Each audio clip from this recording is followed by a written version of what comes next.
Hello, people of the world of the internet. Today is the day the Celica is going in the booth. If you're new and you like to get caught up on what food group Angel belongs to, up above his head is a hook, apparently.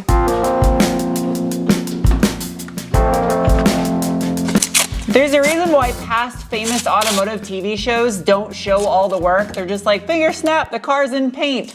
It's also the same reason why a lot of people choose to vinyl wrap their cars instead of repainting them, because it's just so much work to do this right. And conveniently, if you're not caught up with this video, up above in the top right corner is a link to the first video where I got the car down into bare metal. That'll get you caught up. I just spared you guys 6 hours worth of work in that little bit of time lapse. That took 6 hours, like no joke. Doing it with the fenders on the car this time because this is the final epoxy coat, which is gonna seal the bodywork in. And then the high build polyester primer will go on it after 48 hours. Per the TDS, you can't wet apply the high build polyester on top of the epoxy coat. It doesn't work like that. Oh geez, that stuff's thick. Yeah, it's definitely going on the shaker. That's from space? I look like a nun from outer space with this get up on. While all the products you see in this video are not sponsored, I purchased them all out of my own pocket. I will fill you in because I know people are gonna ask. This is a PPG brand epoxy. Pulled off the pour of a lifetime. Pour this guy up to number 5. We're gonna suck to stir. Okay, now this stuff's gotta sit for 30 minutes after I stir it. Stir, stir, stir. Stir, stir, stir. Okay, let these sit a half hour. That stuff has to sit for 30 minutes now and cupate. Cupate? What the hell was that? My gloves stink. Everybody was kung fu fighting. The key to a successful paint job is attention to detail and making sure nothing is overlooked. So I did blow off the car with compressed air before bringing it in the booth, as well as wax and greased everything, but I'm going over it again just because my bare hands touched the metal when we were taping and masking everything off. Now I'm using the same epoxy that was applied directly to the bare metal before doing bodywork. This is essentially just sandwiching the bodywork in with that epoxy to give it an extra layer of corrosion prevention, and also subsequently it gives a good base for the high build primer, which you see me mixing up the cups right here of that high build for Fred as he sprays it out, because this is a 2-person job. The stuff sprays thick and you go through it fast. Bodyworking date. I don't know how many days are in this video, so just it's all the bodyworking in one. Before we start doing any of this, we need to make sure all the panel gaps and everything is lined up perfectly where it's gonna be, because we don't want to have wonky looking body line down the side when we go to block this out. Is it me or does it feel heavier? It's a little heavier. Maybe one thing. I don't really think I need the front chin spoiler on here. That's a little excessive. So if you look right here at the top of the door, it's slightly lower than the rear quarter panel versus the other side of the car where it's nearly perfect right here after we already adjusted it. We must tweak the hinges. Oh, they're already loose. Weird. Are they? Yeah, this one was. No wonder. Get a bottom one tight. One top and one bottom? Yeah. Yeah, body line's pretty good. The polyester high build primer is color changing, so it's a light purplish gray right now. So it effectively is a guide coat. So the first pass is gonna be with 150 grit by hand, and then it'll get actual guide coat with 320 grit in an interface pad and a DA. And while I totally could have made a whole nother video dedicated to block sanding this car out, I think you guys got the point with the past 5 sanding videos, so let's move on. As now several days later, Angel and I are off to Wesco to get the final paint mixed up. Barf soup. It's space mustard. Yeah.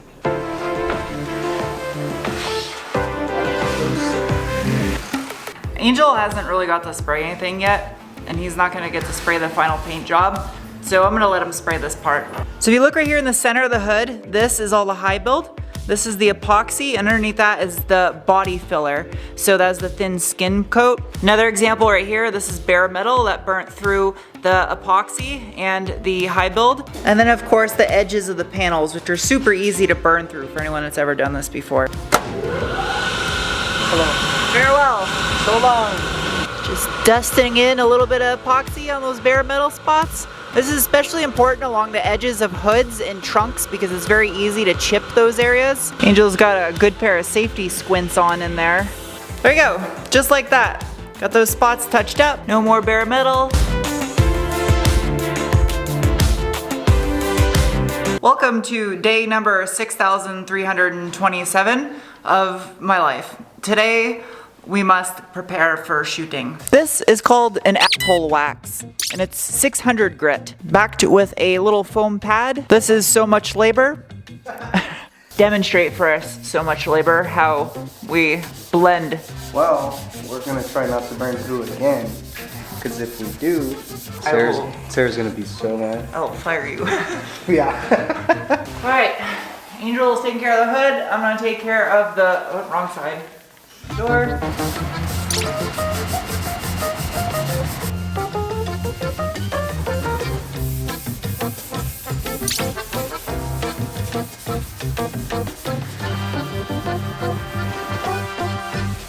The final step is going to be de-pooping the shrimp, which entails taking the doors off and scuffing the hinge area. Hello, I'm the shrimp. Oh no, that's not safe. That does not sound right. I'm not going to de-poop you.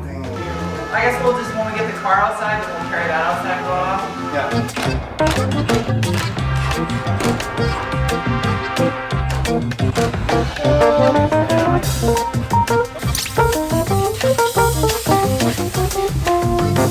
Got the hinge area all sanded out now in 360 grit.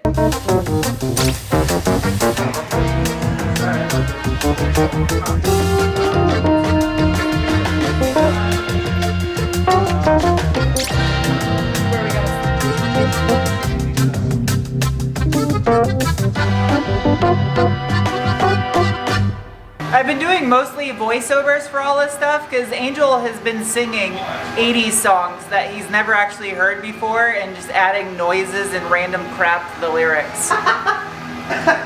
You don't want to listen to this. I had a soft edge of the tape all down inside here because I want the paint to just kind of blow in there. That's perfect. That's what I would have done. Okay. Don't mind how sweaty my armpits are. I work for a living.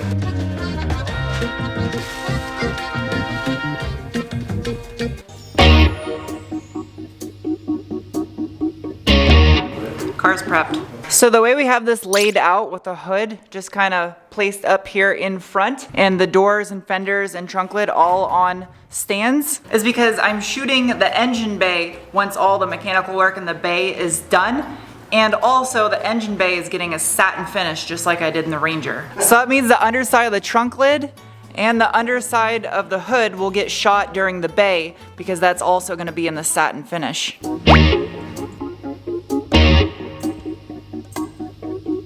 So this stuff right here is 3M rocker panel coating. It's gonna give it that texture coat at the very bottom. Everything from this tape line down is gonna have that stone chip guard texture finish to it. It's something that a lot of OEM manufacturers do. When it's done, it'll look just like this on the bottom side of the Ranger. This is a factory texture coating, and that's what I'm going for.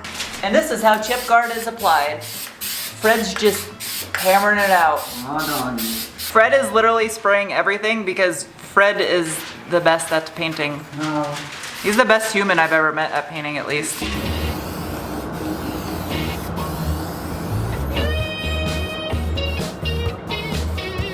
It was coat number 1 of 2.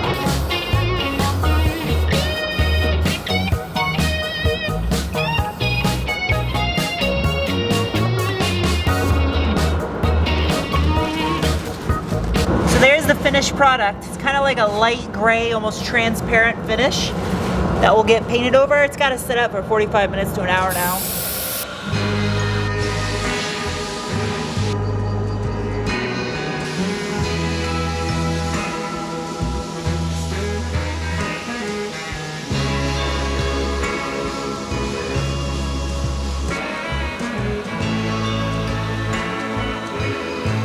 The epoxy sealer is all laid out on the car, so this is technically the third different coat of epoxy on this thing. About to start laying out the first round of the base coat right now. Here it is, Space Mustard.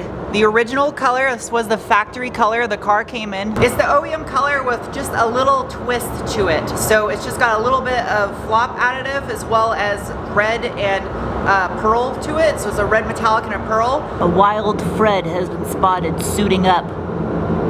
You're like a doctor about to do surgery. Yep. In your scrubs doing a thorough hand washing. Yep.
That flop additive though that we were talking about, Yeah. you see how on the side, you see how light it gets? Yep. How it's like super, it almost looks like this bright white yellow. Yeah. Yeah, that's what putting that flop additive helped with. Essentially right now all we're doing is checking to make sure there's no like stripes, there's no streaks, there's no like patches. If this was waterborne paint, then we would like 100% always do a drop coat. Sometimes with the solvent paints, you can get away with not doing it if your coats are like super consistent and you keep your overlap really good and you keep your distance really good. Then sometimes you don't have to do the drop coat because the metallic all looks nice, there's no patchiness, the color still looks good. All that this is doing is replicating like a really intense like sun shade of light, like the sun's hue. And so that's getting us a really accurate look at the color. Shut the booth lights off because they're like the weird fluorescent. So we're just trying to get like a real accurate look at the color before we put any clear on it. And then it also helps us to triple check we got coverage everywhere too. There's a lot of solid toner in this color. So it didn't like fight me when I was applying it. Like it wasn't wanting to like model or anything. So what is the drop coat exactly? Generally speaking, you're lowering the pressure on the gun. So I shot all the coverage coats on that at about 20. If I was gonna do a drop, I'd probably put it down to 16. And then you're increasing the distance from the panel from like, you know, I was spraying it probably 6 inches, and you're probably gonna not double that, but maybe about 10. And then you're gonna keep the overlap really tight, so 75%.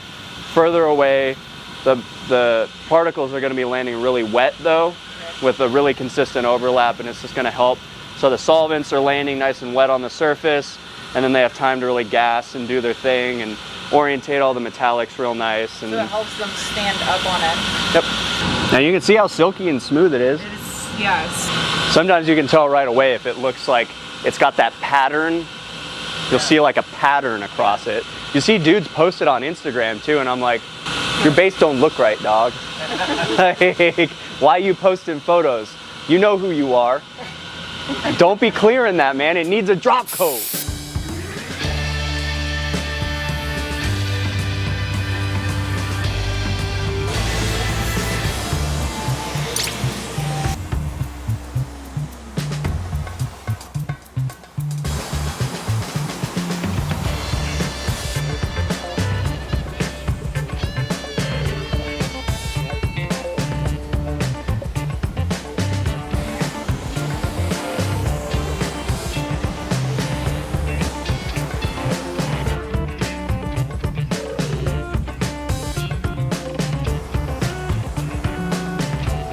I decided to stay out of the booth for the final 2 coats of clear because just having 2 people in there walking around doubles your chances of having some dirt nibs, and that's not necessary. I was only in there just to kind of learn some technique from Fred. He's got 2 coats of clear down, just looking over everything before he shoots the 3rd and final coat of clear on this car. As far as Angel and I's end of it goes, the bodywork looks really good now that it's all in clear, you can see. You didn't see anything. Oh! These children over here.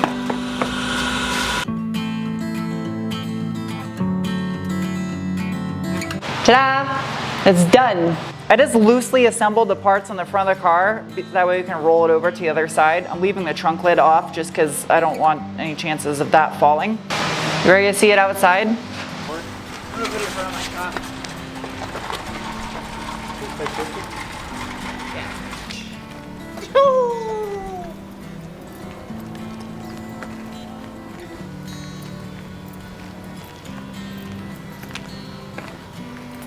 You can't see this on camera. Like, I don't care how good of a camera this is, it does not show what it's showing you in real life. The color flop is so crazy. From here, you see the weird hazy like lightness on this side of the hood, and then immediately on the other side of the body line, it's dark and green. Mm-hmm. It's so crazy. It doesn't even look like it needs wet sanding. It's crazy. I told you that this color would be forgiving outside. Yeah. So thick. It's such a hot rod color. It is. You can't see it though on camera. I'm looking at my viewfinder and it does not capture the green. It looks warmer tone on the camera. Like it looks way warmer tone on camera. Look, so the green. Wasp likes it. After like 350-ish hours of body work from start to finish, bare metal to this, is now done. I can't wait to see it with the TRD flares, the chin spoiler, and the rear spoiler on the car, and of course the new wheels that arrived today. As far as the next video goes with the Celica Supra, the giveaway car, which one of you has a chance to win, link in the video description below on where you can go to enter to win that guy. And speaking of that thing, I'm gonna get right back to work on that because I need to get it down off the lift and mobile so I can put the Celica up there for assembly. I need to keep this lift open for carb use. So thank you guys for watching, and I'll see you soon with another video. Bye!